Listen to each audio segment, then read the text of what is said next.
Alright, this is segment 2 for Friday the 15th. We pick up with Taft's biggest problem is Teddy Roosevelt himself.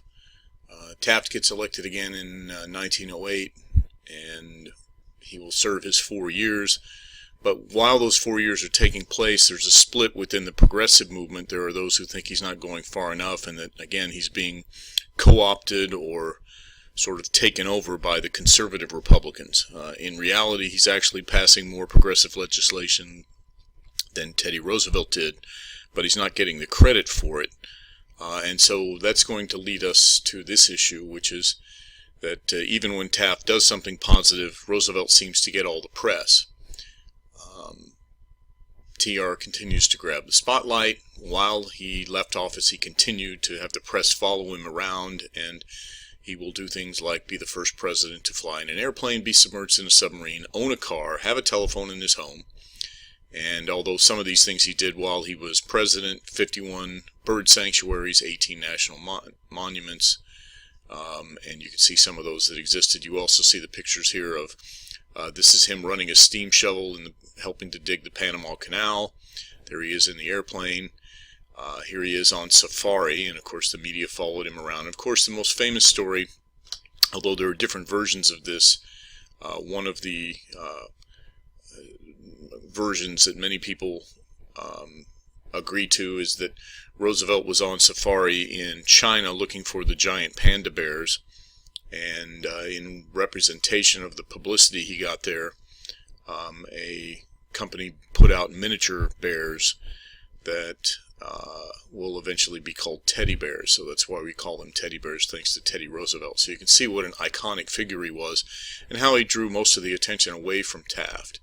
Of course, this brings us to the election of 1912, and this is a very interesting one because Roosevelt will return and actually run against the man he had picked to take his place, arguing that Taft had not been progressive enough. So in the election of 1912, what we end up with is Roosevelt running for the Republican nomination against the sitting Republican president. The convention that year was held in Chicago, and as he arrived at the Republican convention, Roosevelt got off the train. The media asked him, in the sense, hey, you've been running around the world, you've been very, very busy, you're getting a little older, are you still up for the political fight that you're about to get into? And Roosevelt said, I feel as fit as a bull moose. Now that's an important statement, as we'll see in a moment. But what happens in this election is that Roosevelt does not get the nomination. And so instead of just supporting Taft as the Republican candidate, he will break away and form his own third party that will be supported, and he'll be supported by those who believe that Taft and the Republicans were not progressive enough. And this will be called the Progressive Party, although it will eventually be known by the nickname the Bull Moose Party for the statement that I brought up earlier. What happens is what you see in this electoral map, which is very interesting, and that is that because the two Republicans split the vote, Roosevelt really was a Republican, although he's running on a third-party ticket, and he would not back down, then for the first time since Grover Cleveland, we have the only Democrat other than Grover Cleveland to be elected since 1856, and that is Woodrow Wilson. So the two Republicans split the vote, and the Democrat manages to take that vote. And in the states you see where Wilson won, other than in the Deep South, the election was very close. And if Roosevelt and Taft combined their votes, there would be no question that the Republican would have been victorious. So as you see there at the top, an elephant, meaning the Republican Party, divided by the bull moose equals the Democrat Wilson. So Woodrow Wilson will be elected in 1912 and take office in 1913. A very interesting character. Represented the ideals of the Democrats, son of a Presbyterian minister, and he saw the world quite a bit through sort of a biblical lens. He was a history professor. He taught history at Princeton and actually studied British history, which will come into play a little later. He is a very pious, idealistic, and driven man. He was progressive, and he does push quite a bit of progressive legislation, but one of the things that he's very much derided for in history today is that he did nothing about Jim Crow, and part of the reason he didn't do that was that he himself was a bit of a racist, but also, as we'll see, If you're a Democrat at that point in time and you push at all for the idea of equality for African Americans, there's a chance that you will lose the South. And in fact, for those of you who've been wondering why it is that the South turned Republican and after it had been Democrat for so long, it's really that is the answer. When Democratic politicians, mainly Northerners, although in some cases it will be Southerners, begin to push for equality, the Solid South will eventually break away, but that's not until the 1960s. So he's criticized for failing to do anything to stop the Jim Crow system. One thing that he did do that was very notable and in the area of ethnicity was that he appointed to the Supreme Court a man by the name of Louis Brandeis, and you see him over in the right corner at the bottom. Brandeis was a very unusual Supreme Court justice because he was the first person of Jewish descent who was appointed to the Supreme Court. Now, Brandeis was actually appointed after he had previously argued before the Supreme Court in a very important case. It's a sort of representative of progressivism, and that was the case of Mueller versus Oregon. This was a case where a woman who was named Mueller, who lived in Oregon and worked for the state, made the argument that working more than a 40-hour week, which is what she was required to do, actually hurt her ability to raise her children. And the basis for this was research from a relatively new field of endeavor, and that was the study of sociology. Well, the Supreme Court will actually rule in favor of Mueller, making the argument that yes, the work week should be at 40 hours, but what's more important than that is that it allowed sociology and by extension psychology to become part of the basis of our legal system. Both of these were relatively new sciences that had really only popped on the scene in the late 1800s, but were becoming very, very prominent. And of course that leads to lots of changes as we see it in the court system today. So although Wilson was a strong progressive, he's best remembered for his foreign policy actions, which is rather ironic, although it's an interesting fact that during the 20th century, many of those Democrats who become president are elected on an agenda of doing something about domestic policy, but they often end up having to face difficult foreign policy scenarios, and we'll see those as we move along. One of the things that is definitely worth pointing out is the role that Edith Wilson, his wife, played in his administration. She begins the process of turning the first ladies from people who were really just dealing with the ceremonial side of White House life into something that was much more influential when it comes to policy. Now, she had to do this behind the scenes because of the stratification of the roles of men and women that existed at that point. One of the first things that she's very noted for doing was that when they go to Versailles to negotiate the Treaty of Versailles after World War I, women are not allowed into the negotiating area. However, she will stand behind a curtain and listen to what's going on, and at the end of each day sit down with her husband Woodrow and actually talk about what she thinks should happen. And then, as you can see here on the slide, she will actually end up running the country along with his Wilson's chief of staff after the end, towards the end of his Wilson's second term, because Wilson will have a stroke towards the very end of that period. They will not announce it, but instead the decisions that need to be made were actually made by Edith and Mr. Wilson's chief of staff. As we'll see, by 1916, progressivism will have run its course, and it was swallowed up by the events of World War I.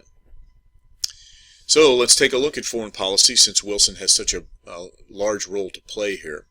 Wilson was not a Teddy Roosevelt by any means, so you could make the argument that, as some historians have said, he walked the tightrope between aggressive isolationist and intense internationalist who wanted to get the U.S. involved in many things. But if his foreign policy decisions had any one theme, it was moralistic diplomacy, and this again was seeing the world through the biblical sense of good and evil. So if, in essence, he will say, if a nation that we have some dealings with behaves in an evil fashion, that he believes they will need to be punished, or at least the U.S. will need to step in. If he doesn't think what they're doing is evil, then he's much less likely to get involved. That was the tightrope or sort of balancing act that he was attempting in foreign policy. This balancing act, which was illustrated by a very interesting choice for his Secretary of State, and of course that was William Jennings Bryan, who was definitely a pacifist. So he picked somebody who is a pacifist as his Secretary of State, and yet he believes the U.S. needs to get involved if some sort of evil is taking place. He will bring the United States into influencing nations south of the border, which is nothing new. Taft had done some of it. Obviously, Roosevelt did. The U.S. during Wilson's presidency will send troops to Nicaragua, Haiti, the Dominican Republic, and of course into Mexico.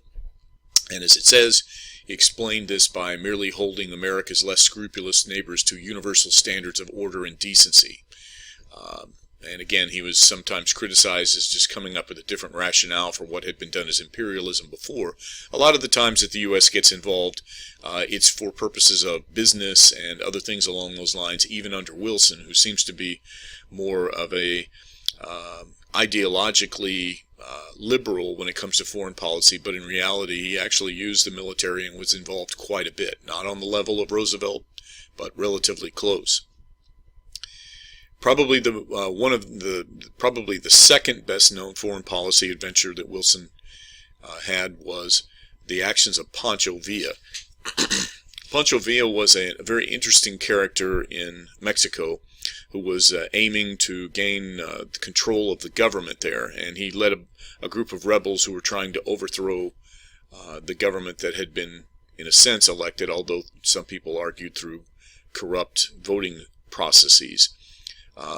He was having a difficult time, but he actually hit on an idea he thought might get the Mexican people to bring him to power.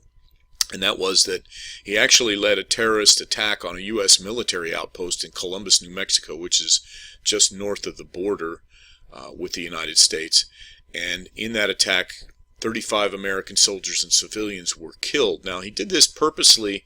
It's sort of like kicking the giant and then having the giant come after you and doing it on purpose. His belief was that by getting the U.S. to invade Mexico, it would make the current president Carranza look very weak, and that the Mexican people would then rally around his cause and actually bring him to power. Well, Wilson obliged by authorizing a punitive military expedition to go into Mexico, and it was led by General John J. Pershing, whose nickname was Blackjack because he had commanded black troops against the Native Americans out west. Here's a little bit more about Pancho Villa and Pershing's punitive expedition into Mexico. 15,000 U.S. troops will enter Mexico. Now they do so with the permission of the Mexican government, but after they stay for a while, the Mexican government will ask them to leave. But interestingly, they'll use state-of-the-art weaponry. It's the first time the U.S. military uses airplanes in battle. They'll drive automobiles. They'll have machine guns. They will chase Pancho Villa and his forces for 1 year and over 300 miles. They don't catch him, but they disperse or destroy most of his force, and then by that point, the Mexican government asks the U.S. to leave. This ends the threat, but more importantly, it shows Wilson's moving against evil when it comes to the actions of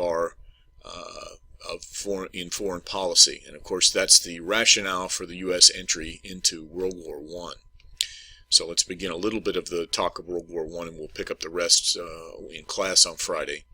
The U.S. will enter the war on April 2nd, 1917, and of course the war itself begins July 28th, 1914, the Guns of August, as you're familiar with.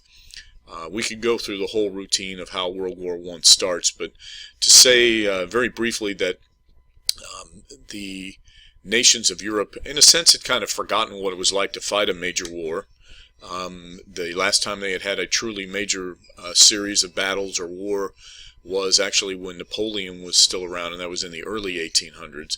But what sets all of this up is the alliance system, and so it really doesn't take much to trip the alliances fighting against each other. And as you're familiar with, the event that actually creates that is the assassination in Serbia of the Archduke Ferdinand, the son of the king of the Austro-Hungarian Empire.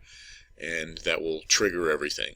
Now, it's a pretty big deal, obviously, as it is called World War I, although at the time they didn't call it that because that would have implied there was going to be another one. Instead, they called it the Great War.